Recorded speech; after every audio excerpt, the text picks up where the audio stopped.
जब बस मोहनपुर जंक्शन पर रुकी तो युवा मास्टर नीचे उतरे। चारों तरफ अंधेरा, छोटी छोटी झाड़ियां और जंगल दिख रहे हैं। घड़ी कहती है 8 बजे हैं। सड़क पर एक भी व्यक्ति नहीं है। नवीन ने मन ही मन सोचा, धत, यहां न आना ही बेहतर होता। नवीन टॉर्च जलाकर आगे पक्की सड़क पर चलने लगा। फोन स्क्रीन पर देखते ही नवीन क्रोधित हो गया। सिग्नल, चार्ज, कुछ भी नहीं है। मुझे यह भी नहीं पता कि यह सही रास्ता है या नहीं। कहां जाना है साहब?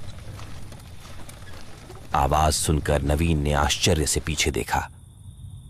चलते चलते कब उसके पीछे एक बैलगाड़ी आ गई उसे पता ही नहीं चला, लेकिन एक आदमी मिल गया।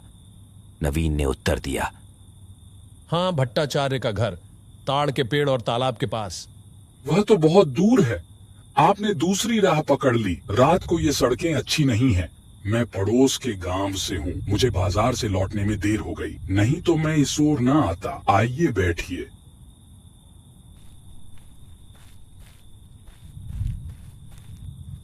क्यों? क्या इस क्षेत्र में कोई चोर आदि है? नहीं साहब, मैं भूतों की बात कर रहा हूँ। क्या आप भट्टाचार्य परिवार से हैं? क्या भूत? ये अंधविश्वास है, दिमाग की गलतियां और अंधविश्वास। मुझे विश्वास नहीं है इनमें। मैं जमीन के काम से पास की जगह पर आया था।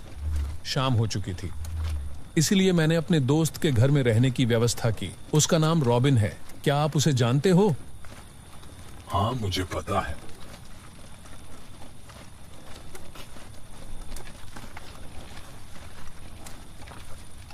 ठीक है, क्या वे तालाब और ताड़ के पेड़ उनके हैं? इसे मत देखो साहब, रात में वह दिशा अच्छी नहीं है।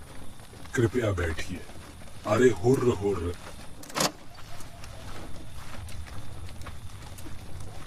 लेकिन उत्सुकतावश नवीन ने फिर से देखा। अचानक ताड़ का पेड़ हिलने लगा। अरे, क्या वह ताड़ का पेड़ हिल रहा है? नवीन ने आंखें मलीन, लेकिन वहां कुछ नहीं था।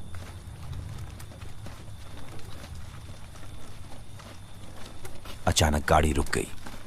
गाड़ीवान ने कहा, साहब, आ गया है, इस रास्ते जाइए। बहुत बहुत धन्यवाद भाई। जैसे ही वह आदमी चला गया, उसने एक बार फिर तालाब की ओर देखा।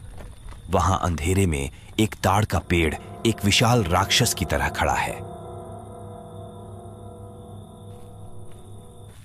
एक अजीब सी शक्ति उसके पैरों को खींच रहा है।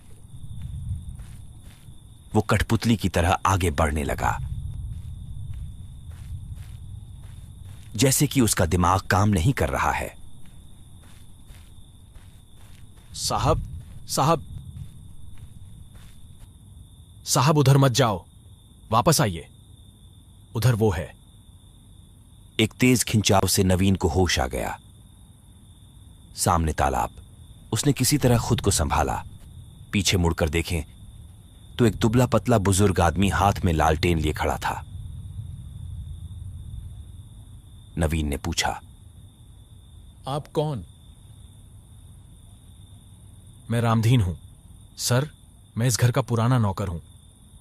मेरे साहब ने मुझे आपके बारे में बताया था। आप आने वाले हो ये पता था मुझे। साहब, आप उस तालाब के पास क्या कर रहे थे? यह अच्छी जगह नहीं है। वहां एक पुराना कब्रिस्तान है। बिल्कुल मत देखो उसे। हे भगवान, हे भगवान। मुझे नहीं पता कैसे मैं उधर की ओर खींचा जा रहा था। वो मेरा सिर बहुत भारी लग रहा है। चलो अंदर चलते हैं। आइए साहब। क्या आपको कोई परेशानी हुई? मैंने आपको फोन किया था लेकिन फोन बंद था। मुझे चिंता हो रही थी। अगर आपने बताया होता तो मैं जाकर आपको ले आता। फोन की हालत अच्छी नहीं थी, लेकिन कोई दिक्कत नहीं हुई। एक बैलगाड़ी से मैं यहां तक आया। वह रामधीन के साथ ऊपर सामने वाले कमरे में चला गया। आज बिजली नहीं है, केवल वह लालटेन।